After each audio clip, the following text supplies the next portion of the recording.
2024년 11월 한국 리서치가 종교 호감도 조사라고 하는 것을 해서요, 결과를 발표했습니다.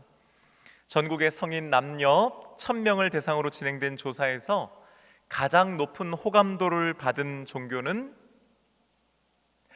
불교였습니다. 평균 점수가요 51.3점이었어요. 그 다음은 천주교였는데 48.6점이었고요.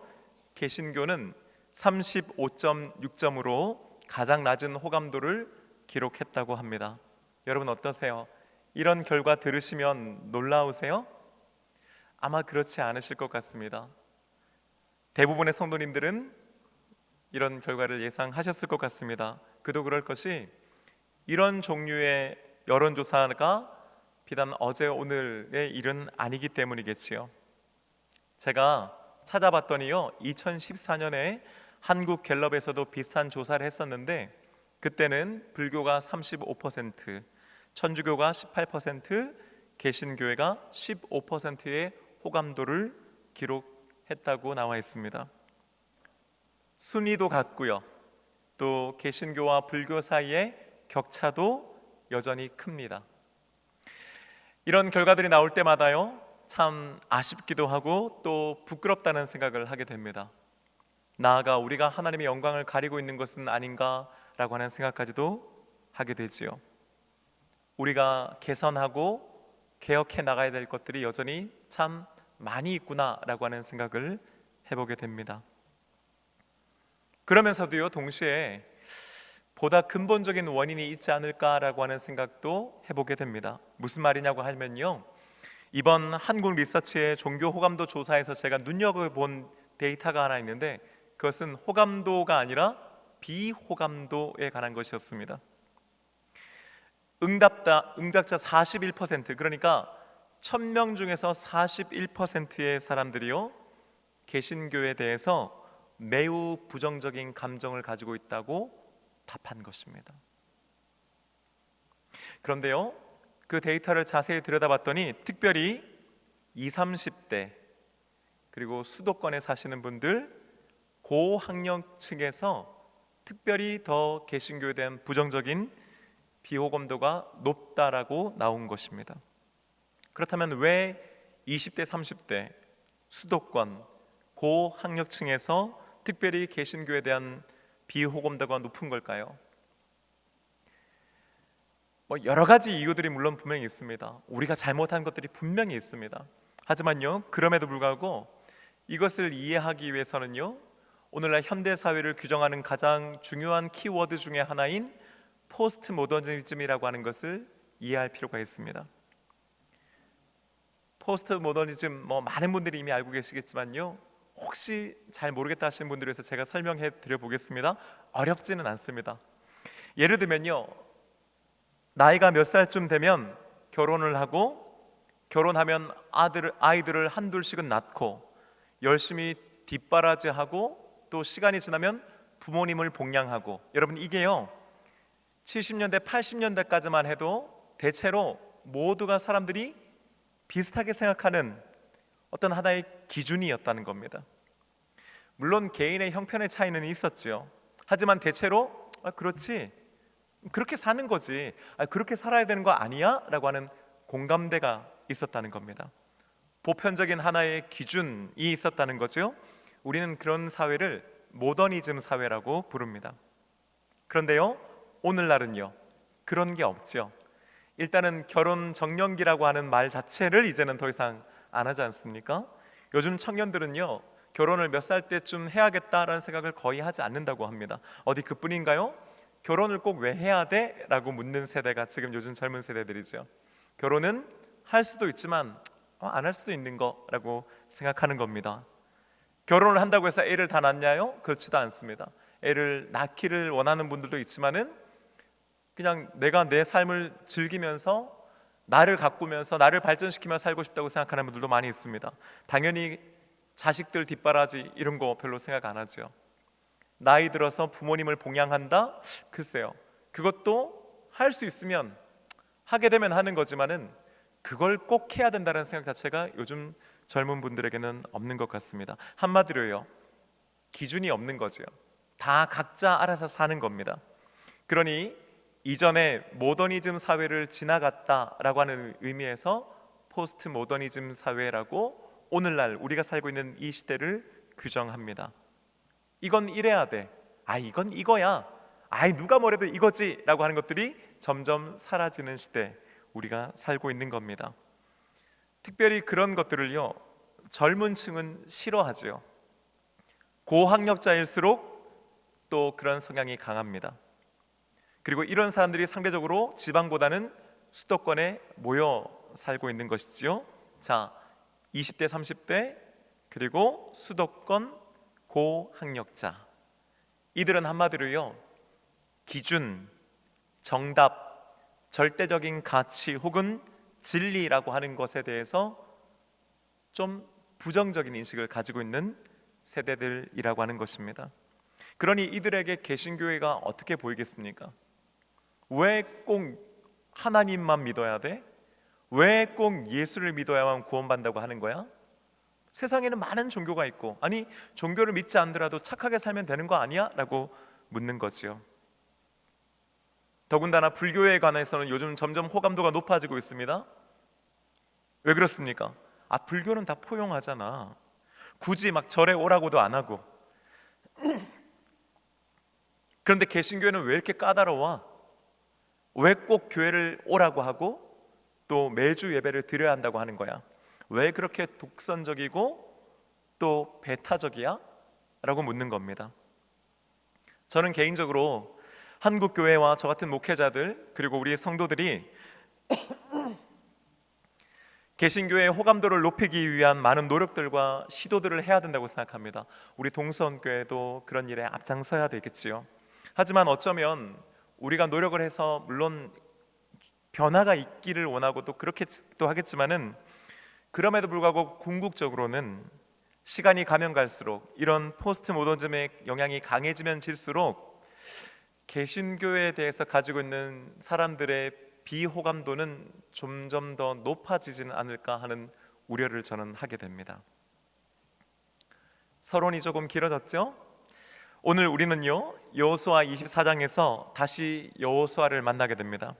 지난주에 살펴보았던 여호수아 1장에서의 여호수아는 94살의 나이에 모세의 뒤를 이어서 이제 막 민족의 지도자로라고 하는 사명을 부여받은 상태였습니다.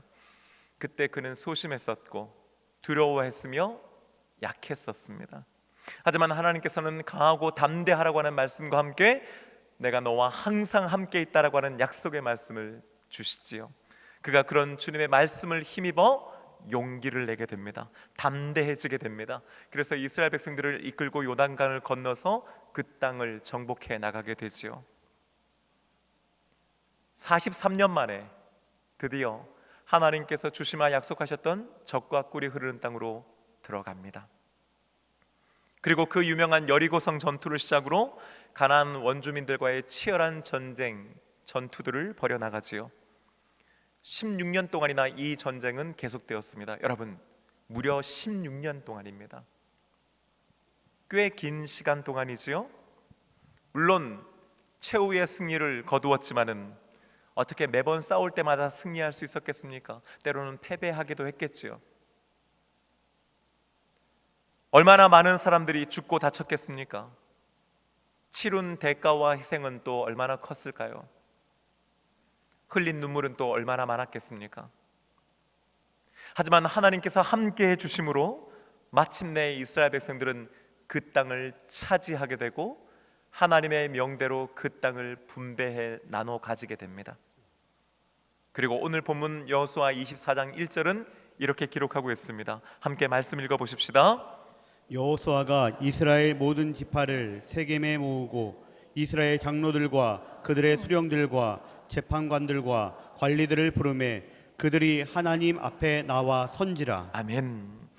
여호수아가 이스라엘 모든 자손들을 세겜으로 불러 모은 겁니다. 세겜. 여러분 이제는 조금 그 지명이 익숙해지셨죠? 맞습니다. 그 아브라함이 처음 가나안 땅에 도착해서 하나님께 제단을 쌓아 예배드렸던 제사드렸던 곳이 바로 세겜이었습니다. 야곱이 하란 땅을 떠나서 다시 고향으로 돌아와 정착하고 있을 때 그의 인생에 가장 큰 위기가 찾아왔던 순간 하나님께서는 그에게 나타나 말씀하시면서 거기가 아니라 세겜으로 올라와서 나를 예배하라고 말씀하시지요. 그리고 그가 자신의 인생을 다시금 초기화하면서 하나님 앞에서 온전히 서기 위해 올라갔던 곳, 거기가 바로 세겜이었습니다. 여호수아 8장의 말씀을 우리가 보면요, 여호수아는 그 바쁜 정복 전쟁을 하던 도중 모든 이스라엘 백성들을 다시 세겜으로 불러 모아서 그곳에서 여호와의 율법을 낭독하고 하나님과 맺었던 언약을 새롭게 갱신합니다.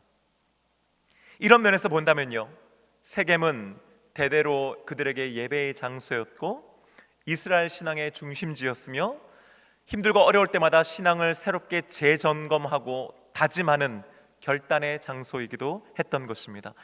여호수아가 지금 정복 전쟁을 다 마치고 난 다음 이스라엘 모든 사람들을 세겜으로 불러 모은 것입니다. 여러분 한번 그 장면을 상상해 보시겠어요?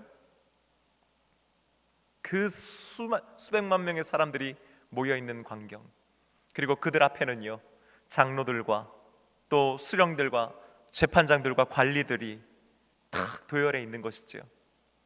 아마 그들의 얼굴 표정에는요 자신만만함이 넘쳤을 것입니다.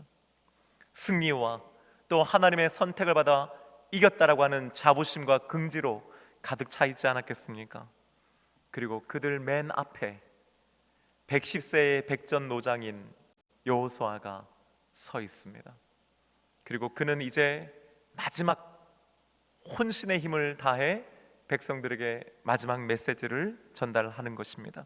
그 내용이 여호수아 24장 2절부터 13절까지에 기록되어 있습니다. 종합해 보면요, 그 옛날, 그러니까 아브라함의 할아버지 데라에서부터 이야기는 시작됩니다. 그리고 아브라함과 이삭과 야곱, 또 이스라엘 백성들이 어떻게 이집트로 내려가게 되었고 그곳에서 무엇을 경험했고 그들이 다시 어떻게 모세를 통해서 하나님께서 구출해 주셨으며 광야에서는 또 그들이 어떻게 지냈는지에 대해서 쭉 나열해 얘기해 주고 있습니다. 그러는 사이 어느덧 50 초반이었던 여호수아는 이제 110세의 노인이 되었지요. 돌아보면요, 하나님의 계획하심과 섭리가 아니었다면 도저히 일어날 수 없는 일들이었던 것입니다. 하나님께서 구름 기둥과 불 기둥으로 인도해 주시지 않았다면, 매일마다 만나와 메추라기로 공급해 주시지 않았더라면, 적들로부터 저들을 보호해 주시고 대신 그들을 대신하여 싸워 주시지 않았더라면 도저히 오늘의 이런 영광은 가질 수 없는 것이었음을 여호수아는 너무나 잘 알고 있었던 것입니다. 모든 것이 하나님의 은혜였고 하나님께서 함께 해주셨기에 가능한 것들이었는 줄로 믿습니다. 이런 결론에 도달했던 여호수아가 이제 백성들에게 이렇게 권면하는 것입니다. 14절 말씀 함께 읽겠습니다. 시작. 그러므로 이제는 여호와를 경외하며 온전함과 진실함으로 그를 섬기라. 너희의 조상들이 강 저쪽과 애굽에서 섬기던 신들을 치워버리고 여호와만 섬기라. 아멘. 그러므로라고 했습니다. 그러므로 뭐예요? 정복 전쟁을 했던 16년 그리고 광야에서 헤맸던 43년을 합쳐서 약 대략 60년의 이 시간뿐만 아니고 거슬러 올라가서 우리가 도저히 기억하지도 못하는 사이에 하나님께서 행하셨던 그 모든 일까지를 다 종합해서 내린 결론이 바로 그러므로 하는 것입니다. 이제는 그랬어요. 바로 지금, 오늘 이 순간이라는 의미입니다. 더는 미루지 말라는 거예요. 지금 결론 내리고 지금 결단하라고 하는 것입니다. 사랑하는 여러분, 오늘 이 시간 지금 결단하는 저와 여러분 되시기를 주님의 이름으로 축복합니다. 어떻게 하라는 겁니까? 여호와를 경외하며예요. 여호와를 경외한다는 것은요, 경외하다라고 하는 것은 사랑한다라고 하는 것과 동시에 두려워한다라고 하는 의미를 가지고 있습니다. 그런데 여기서 말하는 두려움은요, 공포와 공포심을 의미하는 게 아니에요. 존경과 또 순종하는 마음을 의미하는 것입니다. 그러니요, 여호와를 경외하며 하라고 하는 것은 하나님을 사랑하고 하나님을 존경하고 하나님을 따르라라고 하는 의미인 것이지요. 그리고 그를 섬기라라고 했습니다. 어떻게 섬깁니까? 온전함과 진실함으로인 거예요.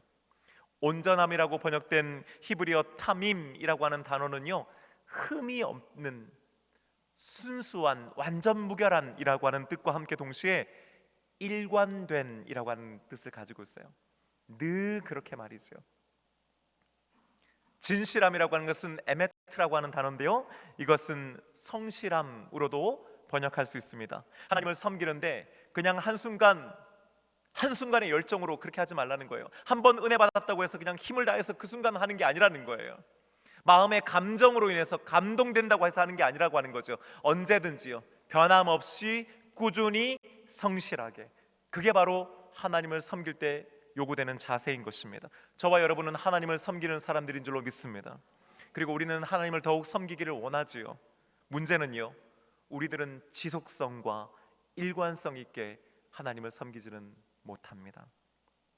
신앙생활에 업앤다운이 있지요. 은혜 받았을 때는요, 뭐든지 다 할 수 있을 것 같은데요, 반대로 그렇지 않을 때는요, 아무것도 하고 싶어 하지 않는 것이 우리들의 모습 아닙니까? 사랑하는 여러분, 오늘 이 말씀을 통해서 온전함과 진실함으로 주님을 섬기는 저와 여러분 되시기를 주님의 이름으로 축복합니다. 이어지는 하반절의 말씀은 좀 우리들을 당혹스럽게 만들지요. 14절 하반절의 말씀만 함께 읽어봅니다. 너희의 조상들이 강 저쪽과 애굽에서 섬기던 신들을 치워버리고 여호와만 섬기라. 아멘. 지금 세겜에서 이 여호수아의 말을 듣고 있는 이 이스라엘 백성들은요, 자신들의 앞선 세대와는 다른 세대들입니다. 자신들의 보다 앞선 세대는 어땠어요? 애굽 땅에 살면서 출애굽하여서, 그러나 하나님께 불순종함으로 그 광야에서 다 엎드려 죽은 사람들이었습니다. 그들은 실패했습니다. 약속을 받았지만은 그 약속을 이루지는 못했습니다. 하지만 지금 이 세대는 다릅니다. 이들은 광야에서 태어났고 자란 세대였고, 그 광야에서 하나님께 훈련받은 세대였습니다. 그리고 그 이전 세대가 하지 못했던 성공, 승리를 이룬 영광의 세대가 바로 지금 이 세겜에 모이는 이스라엘 백성들이었습니다. 하지만 문제는요, 저들이 여전히 우상들을 가지고 있었다는 것입니다. 여러분, 저들이 여호와를 섬기지 않은 것이 아니었습니다. 그들은 광야에서도 하나님께 예배했고, 광야의 그 어려운 상황 속에서도 절기를 지켰습니다. 하나님께 봉사했습니다. 하나님께 드렸습니다. 하지만 문제는요, 여전히 버리지 않고, 아니 버릴 수 없었던 우상들을 가지고 있었다는 것이지요. 왜 그랬을까요? 하나님을 그토록 믿는다고 하는데, 하나님께서 함께 하시고 도와주심에도 불구하고 왜 그들은 가지고 있던 우상들을 처분하지 못했을까요? 아마도 없는 것보다는 있는 게 낫다고 생각했기 때문 아니겠습니까? 뭐라도 하나 붙잡고 있으면 마음의 평강이 있기 때문 아니었겠습니까? 여러 많은 신들 중에서 그때그때마다 필요한 것들을 골라서 섬기고, 이번에는 이거, 다음번에는 저것이 나를 좀 도와주지 않을까라고 하는 기대가 그들 가운데 있었기 때문이겠지요. 하지만 여호수아는 그 모든 것들을 치워버리고 여호와만 섬기라고 명령하는 줄로 믿습니다. 왜 그렇습니까? 오직 이 땅에 하나님만이 참된 신이시기 때문인 줄로 믿습니다. 저들과 함께하고 저들을 인도하고 저들을 이끄시고 도우신 분은 오직 여호와 하나님 한 분이시며, 하나님만이 우리의 찬양과 영광을 받으시기에 합당한 분이시기 때문인 줄로 믿습니다. 단지 믿어라가 아니었습니다. 섬기라라고 하는 것이었습니다. 섬기다라고 하는 말은 히브리어로 아바드라고 하는 단어인데요, 여러분 문자적으로 본다면 일하다, 수고하다, 땀 흘리다라는 뜻입니다. 그러니까 그냥 하나님을 믿어라라고 하는 정도가 아니고요, 하나님을 위해 일해라, 하나님을 위해 수고해라, 하나님을 위해 땀 흘려라라고 하는 의미인 것이지요. 하나님을 섬긴다는 것은 단순히 교회를 다니는 것이 아닙니다, 여러분. 하나님을 섬긴다고 하는 것은 하나님을 내가 믿어드리는 것이 아닙니다. 그것은 대가를 치르는 것이요, 하나님을 위해 일하는 것이며, 하나님을 위해 수고하는 것입니다. 단지 교회를 다니고 예배를 드린다고 하는 의미가 아니요, 내 삶의 기준과 방향과 목표를 하나님께 두는 전적인 하나님을 바라보는 삶인 줄로 믿습니다. 여러분, 그런데요, 오늘 이 말이 어떻게 들리세요? 여러분에게 혹시 이 말이 불편하지 않으십니까? 왜 꼭 하나님만을 섬겨야 돼? 강 저쪽과 애굽에서 섬기던 신들 중에서 필요하다면 섬길 수 있는 거고, 가지고 있을 수 있는 거 아니야? 의지할 수 있는 거 아니야? 같이 섬기는 것이 왜 잘못됐어? 왜 꼭 하나만을 선택하라고 우리를 강요하는 거야? 아무리 요소하지만 이건 너무한 거 아니야? 이건 선 넘는 거 아니야? 그런 생각 하지 않았겠습니까? 그런 생각 들만 하지 않습니까? 그런데 여러분, 맞습니다. 불편합니다. 부담스럽습니다. 때로는 배타적이고 이기적인 것처럼 들립니다. 하지만 어쩔 수가 없습니다. 왜인 줄 아십니까? 이것이 진리이기 때문이요, 이것이 하나님께서 우리 인생에게 주신 하나님의 기준이기 때문인 줄로 믿습니다. 이런 것들에 대해서 여러분 혹시 불편하고 부담스럽고 동의할 수 없다고 생각하십니까? 죄송합니다만 어쩔 수 없습니다. 배타적이고 이기적이고 비이성적이고 때로는 비현실적인 것 같지만 여러분, 이게 하나님의 말씀입니다. 이게 우리가 믿고 있는 하나님께서 우리에게 주신 말씀입니다. 3000년 전이나 지금이나 변함없는 하나님의 말씀이요 진리인 것을 어떻게 하겠습니까? 여러분, 저라고 좋은 얘기 듣고 싶지 않겠습니까? 이왕이면요, 쿨한 목사이고 인정하고 포용하는 목사라고 하는 소리, 또 우리 목사님은 말이 통해, 우리 목사님은 그래도 의식 있는 목사라고 하는 소리 여러분 듣고 싶지 않겠습니까? 여러분, 한때는 저도 그런 얘기를 들었었고 그런 얘기를 듣고 싶었고 듣기를 원했었습니다. 하지만 제가 성경을 읽고 또 읽고 묵상하고 기도하면서 깨닫게 된 게 뭔지 아십니까? 쿨한 목사가 좋은 목사는 아니라는 것입니다. 사람들에게 듣기 좋은 소리를 듣는 것보다 하나님께 좋은 소리 듣는 것이 훨씬 더 낫다라고 하는 것을 저는 깨달았습니다.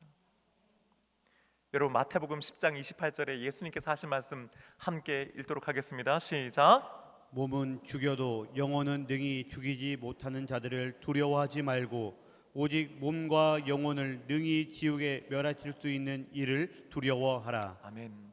사람을 두려워하지 말고 하나님을 두려워하라는 것입니다. 사람의 뜻에 맞추어 살기보다는 하나님의 뜻에 맞추어 살아야 한다고 말씀하는 줄로 믿습니다. 사랑하는 여러분, 이것저것 여기저기 기웃거려서는 안 됩니다. 이것저것 다 가지고 있다가 이거 선택하고 저거 선택하는 것이 아니라 여호와만을 선택하고 섬겨야 하는 줄로 믿습니다. 온전함과 진실함으로 하나님을 섬기는 저와 여러분 되시기를 주님의 이름으로 축복합니다. 이어지는 말씀 15절 상반절 말씀 함께 읽겠습니다. 만일 여호와를 섬기는 것이 너희에게 좋지 않게 보이거든. 여러분, 이 말씀은 이런 뜻입니다. 만일 너희가 여호와를 섬기는 것이 불쾌하고 불편하다고 생각된다면, 심지어 잘못됐고 안 좋고 악하다고 느낀다면 이런 뜻이에요. 여호수아는요, 그럴 수 있다라고 하는 것을 일단은 인정합니다. 그래, 너희들 중에서 그렇게 생각할 수 있는 사람이 있지 하는 거예요. 그러면서요, 그렇다면 하나님 굳이 선택할 필요 없어라고 얘기하는 겁니다.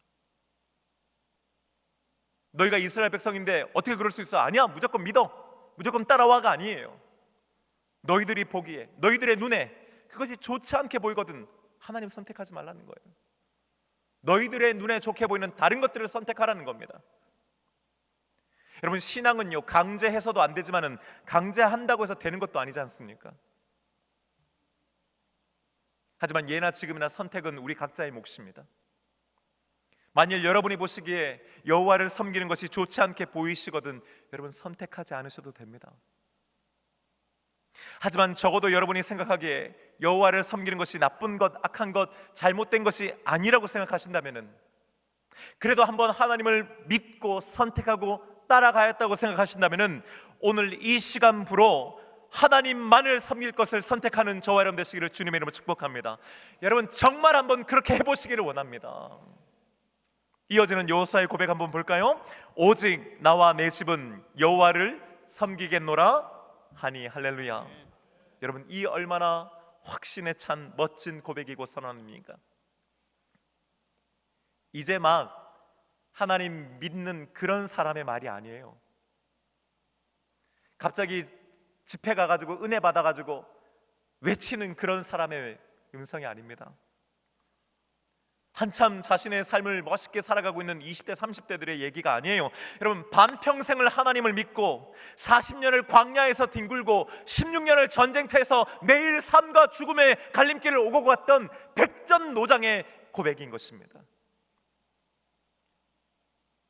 그 삶 가운데서 하나님께서 살아계심과 자기와 함께 하심과 자신을 지키시고 도우신다는 것을 온몸으로 경험해낸 사람, 그것을 자신의 삶으로 증명해낸 사람의 믿음의 고백이고 결론이고 승리의 선언인 줄로 믿습니다.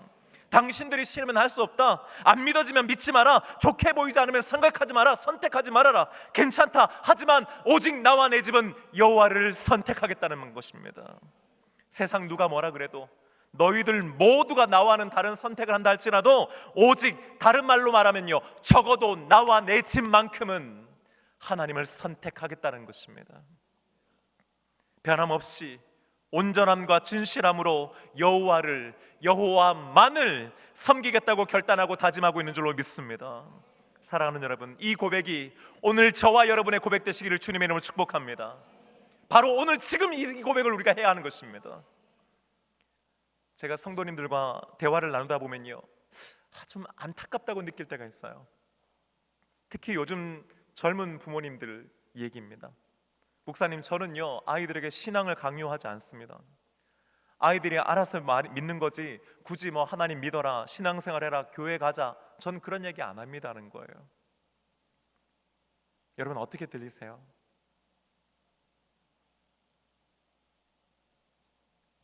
여러분 왜 강요한다고 생각하십니까? 가르치는 것입니다. 우리는 우리 자녀들에게 신앙을 가르쳐야 합니다. 여러분, 부모는 아이들에게 많은 것을 가르치지 않습니까? 말하는 법부터 시작해서 걷는 법까지요, 젓가락질하는 것까지도요, 무엇이 옳은지 그른지도 부모는 자녀들에게 가르칩니다. 여러분, 신앙생활도 마찬가지입니다. 의뢰 알아서 하겠거니 하는데요, 아니요, 가르쳐야 합니다. 그리고 우리는 기도해야 하는 줄로 믿습니다. 혹시 지금 자녀들, 손주들 중에서 신앙생활을 예전에 했었는데 지금 하지 않고 있는 자녀들, 혹은 잠시 떠나 있는 배우자들을 위해서 여러분 기도하고 있는 분들 분명히 많이들 계시죠. 낙심해 있는 분들도 계실 겁니다. 여러분, 하지만 아직 늦지 않았습니다. 우리가 가지고 있는 믿음이 저들의 믿음 없음보다 더 강한 줄로 믿습니다. 여러분, 우리가 함께 기도하십시다. 그리고 강요하지 말고 권면하고 가르치십시다. 제가 미국에서 한마음 장로교회를 개척했을 때 함께 했던 성도 중에서 백구선 집사님이라고 하는 분이 계셨어요. 제가 지난번에도 설교할 때 한번 말씀드렸던 것 같은데요, 미국에 와서 뒤늦게 신앙생활을 하셨는데요, 우리 교회를 개척하고 나서 믿음 생활하시면서 믿음이 많이 성장하셨어요. 심장암에 걸리셨어요. 여러분, 심장에도 암이 있더라고요. 그런데 치료하는 과정에서 백혈병을 또 앓게 되셨습니다. 수년 동안 그 질병과 싸우시는 그 과정 가운데 사실은 우리 백 집사님 통해서 너무너무나 많은 사람들이 은혜를 받았습니다. 아, 믿음의 사람들은 저런 절박한 순간, 아픈 상황 속에서도 다르구나라고 하는 것을 집사님은 보여주셨거든요. 그런데요, 병상에 계시는 동안에 늘 믿지 않는 두 분의 친구들을 위해 기도하셨어요. 그리고 토요일 되면요, 내일 교회가 하고 전화하시는 거예요. 그런데 이 두 분이요, 보통 분들은 또 아니세요. 알았어 하면서 안 가시는 거예요. 여러분, 그렇게 매주 전화하는데요, 매주 안 가는 것도, 그것도 보통 일은 아니잖아요.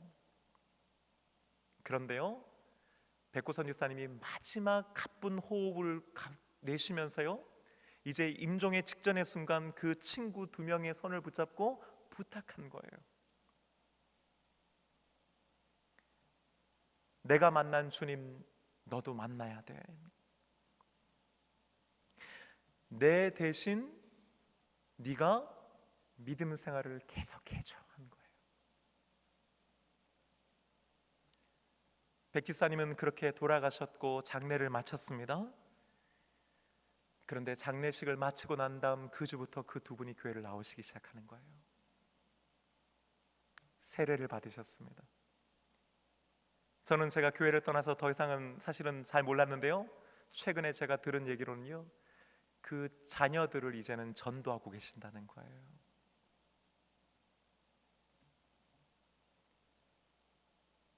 여러분, 지금까지 믿음 생활을 해오셨고 그 가운데서 그래도 지금까지 하나님께서 나를 도우셨구나, 지키셨구나, 함께 해주셨구나 라고 하는 것을 생각하신다면요, 이왕 여기까지 왔으니까 여러분, 그 믿음 가지고 끝까지 가는 여러분 되시기를 축복합니다. 때로는 흔들리죠. 때로는 우린 약해지잖아요. 여러분 걱정하지 마세요. 아브라함도 이삭도 야곱도 그랬어요. 모세도 그랬고 여호수아도 그랬어요. 여러분, 그러니 우리가 그렇게 된 건 문제가 되지 않아요. 문제는요, 우리가 이 믿음을 끝까지 가지고 가느냐의 문제인 것입니다. 마지막까지 승리하는 저와 여러분 되시기를 주님의 이름으로 축복합니다. 세상은요, 점점 개신교에 대해서, 믿음에 대해서 부정적으로 생각하게 될 겁니다. 여러분, 앞으로 더욱 그렇게 될 겁니다. 하지만 여러분, 지난 2000년 역사 가운데 늘 그래 왔습니다. 세상은 늘 언제나 복음에 대해서 저항하고 반항했었습니다. 하지만 그렇다고 해서 교회가 흔들리거나 무너지진 않았습니다. 계속해서 믿음의 사람들은 자신의 믿음을 지켜나갔고 그 믿음을 전했습니다. 바로 그런 사람이 저와 여러분 되시기를 주님의 이름으로 축복합니다. 여러분, 남들이 뭐라고 해도요, 세상이 어떻다고 해도요, 오직 나와 내 집은, 적어도 나와 내 집만큼은 여호와를 섬기겠다고 결단하는 저와 여러분 되십시다. 여러분, 혹시라도 아직 여러분 중에서 그런 확신과 결단이 없는 분들도 계실 겁니다. 여러분, 괜찮습니다. 그래도 여러분이 이 자리에 앉아 있다라고 하는 것이 하나님의 은혜 아니겠습니까? 아브라함도 그랬고 이삭도 그랬고 야곱도 그랬습니다. 모세도 여호수아도 처음에는 형편 없었습니다. 믿음이라고 하는 것을 찾아보기 어려웠을 정도였습니다. 하지만 여러분, 놀라운 것은요, 그들이 그럼에도 불구하고 하나님을 놓지는 않았습니다. 하나님의 말씀을 듣는 겁니다. 그리고 그 말씀을 따라가 보려고 애를 쓴 겁니다. 그러는 사이에 그들이 조금씩 주님을 힘입게 되고 믿음으로 영적으로 성장하게 되어 마침내 주를 힘입는 사람들로 변하게 된 줄로 믿습니다. 만약에 오늘 지금 아직 믿음이 없어서 마음 아파하고 걱정하고 계신 분들이 있다면 여러분, 지금처럼 계속해서 주님을 힘입어 가십시다. 그리고 마침내 여러분들이 내리는 결론이요, 오늘 여호수아가 내린 결론처럼, 그러므로 이제는 더 이상 흔들리거나 더 이상 의심하거나 더 이상 주변을 맴도는 것이 아니라 이제 나는 하나님을 선택하겠습니다, 나는 주를 섬기며 살겠습니다라고 하는 결론에 이르게 되시기를 주님의 이름으로 축복합니다.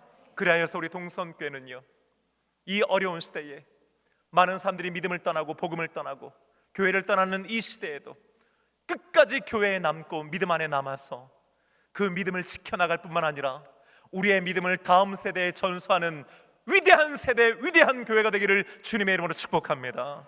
이제 우리 다 함께 자리에서 일어나셔서요, 오늘 주신 말씀 가지고 함께 찬양하며 결단하십시다.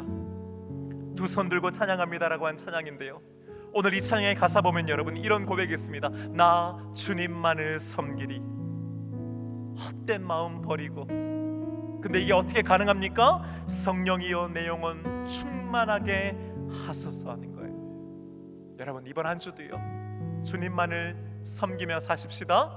다른 헛다른 것들을 버리십시다. 그리고 오직 나와 내 집은 여호와를 섬기겠다고 다짐하고 결단하고 그것을 우리 자녀들과 손들에게 가르치고 전하는 우리들 되십시다. 함께 찬양하며 나갑니다.